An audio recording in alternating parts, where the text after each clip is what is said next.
Welcome back, everybody. My name is Tucker, and in the last day of 2020, we're going to begin the day by talking about the Charlotte Hornets. I know that seems odd, but I think they're worth talking about at this point. I know there are plenty of teams around the league that are worth talking about, and I'm going to get to them. But today I woke up and I said, you know what? I want to talk about the Charlotte Hornets because the Charlotte Hornets are kind of a fun basketball team right now. I don't know if you guys have noticed. They're the only team to beat the fully healthy Nets, and they have looked really, really good in a handful of these games, including absolutely pummeling the Dallas Mavericks last night. So we're going to talk about what's going well for the Hornets, whether or not this is for real, what they can do moving forward from here, and if they're a real threat to be a playoff team in the Eastern Conference this year. So the first point that has to be made here is Terry Rozier has been awesome from a statistical standpoint for Charlotte. Always someone that was, a bit maligned in Boston and in his first year in Charlotte for just not being the most efficient player. There was talent there, but he operated a lot in the mid-range, maybe took too many threes or too many long threes, too many bad shots. The efficiency just wasn't there.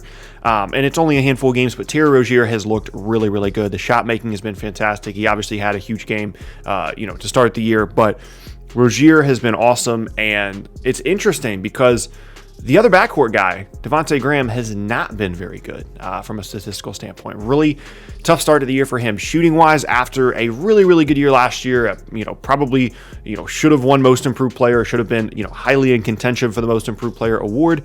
And it's odd for him to struggle so much to begin this season, but for a player like him that relies so much on shooting to open up everything else, that's probably all that it is, and he'll figure it out, and he'll get there, and he'll end up being fine throughout the year. And as you kind of look at the rest of this roster, Gordon Hayward is doing Gordon Hayward things when he's fully healthy. And he has to stay healthy, obviously, but he's doing pretty much everything. He's scoring, he's facilitating, he's not, being super ball dominant. He's operating within what everybody else is doing, and he's been a really good fit to this point. Now, is he going to continue to be worth $30 million over the next 3 seasons as he gets older and potentially gets hurt?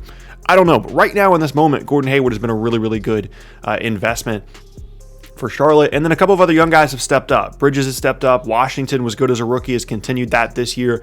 I don't know if there's a crazy high ceiling on either of those guys, but they look like competent NBA rotation players. Both of the Martin twins have been really good. I've experienced watching those guys in college at NC State, and they've just been good. The shot making has been there. But the interesting part about this team is, when you look at some of their top players, you would assume, they must be scoring the ball extremely well, must be all offense for them. Rozier's going off, Hayward's been good, Devontae Graham. But actually, they're like bottom half of the league in offensive rating. They're 17th, and they're 4th in defensive rating in the entire league. So they're getting it done on the defensive end. Now, obviously, some of that stuff can be matchup based, but, they did hold the Mavs to not very many points at all yesterday. And it's a small sample size, so defensive rating is a tough thing to kind of judge a team's, overall defense by.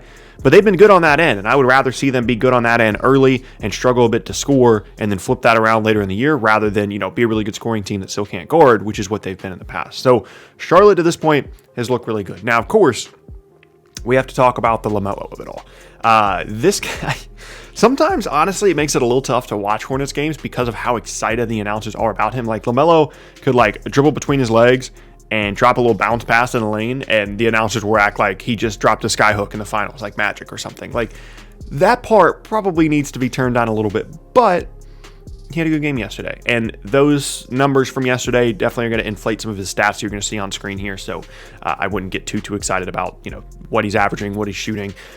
He made a couple of threes last night. Prior to that, he was shooting like 40% from three, and if he can do just that along with the passing, he's going to be a really, really good rookie. Is he going to be able to maintain that shooting pace? It's unlikely, just given visually the way his shot looks. Maybe he will. Who knows? But it doesn't seem like teams are really respecting him or guarding him a ton out there. And as they start to maybe push up on him a little bit, force him to do other things, maybe that'll be a struggle for him. Now, in transition, he's been awesome. You can question the decision making, or maybe it's a bit flashy at times. You want to talk about the turnovers, that stuff is fine.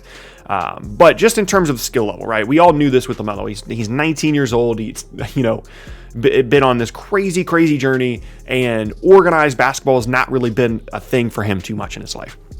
And so it was always going to take him time to get adjusted, to get acclimated to the NBA game.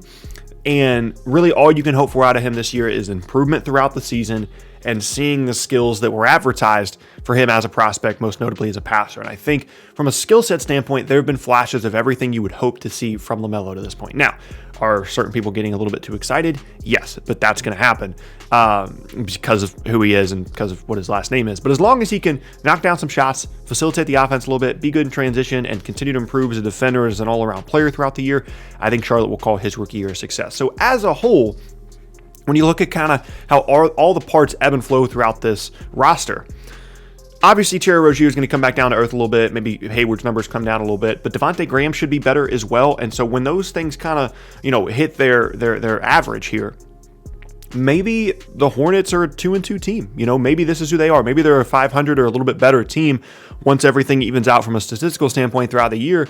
And that might be good enough for like the 8th seed in the East. There have been some very, very odd results to begin the season. When you look at the Eastern Conference standings this morning, the Orlando Magic and the Cleveland Cavaliers are the top 2 teams in the Eastern Conference, and the Toronto Raptors are all the way down at the bottom. So things have gotten very weird very quickly here to begin the year. But, if they can keep playing like this, maybe they'll put themselves in contention there. So some interesting pieces on this roster, guys that they're continuing to grow and develop. I really like their coaching staff as well. I'm gonna mispronounce his name, Borregio, right? Former Spurs guy.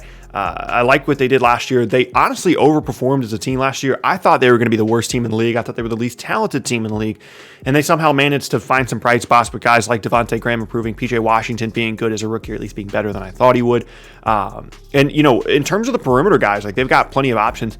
And as much as Cody Zeller is a nice pro and Bismack Biyombo has been nice as well, if they can just get one really, really good big and their guards develop, maybe the Hornets will be a good team over the next couple of seasons.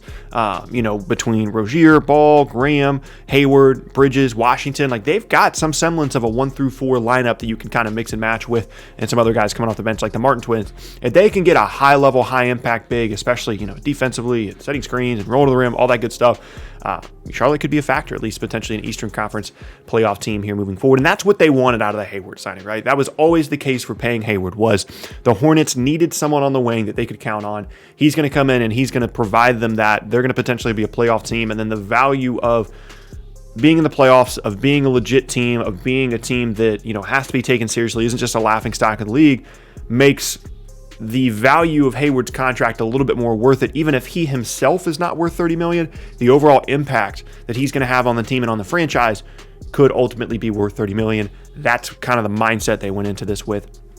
And maybe they're right. It's only 4 games into the season, but they are 2-2, and I think you got to give them credit for that. And I'm interested. I'm finding myself drifting towards Hornets games way more than I thought that I would. Obviously, because I want to see LaMelo, but also just in general, they're kind of a fun team. Their offensive stuff is going to get better. They're shooting the ball pretty well right now, and defensively, they're locking some teams down. So we'll have to keep an eye on them throughout this season. But that is going to be the end of the second to last video of 2020. We'll have another one come out later today. Hope you guys enjoyed the video. Hope you guys have an awesome new year, a safe new year. It's kind of weird that we're almost done with 2020, but here we are. If you guys missed any of my previous videos, then be sure to check out the boxes on screen. I upload twice a day, every day, all throughout the NBA season. So it's a great place for consistent NBA content. You can also leave a like rating on the video as well. It's meant a ton. Lets me know that you're enjoying the content. Helps get the video out to more people on YouTube as well. And you can check me out at various socials at the bottom of the screen. There's a link tree down in the description below. With all those things said, hope you guys have an awesome rest of your day. I will see you in the second video of the day, and I will see you all next time.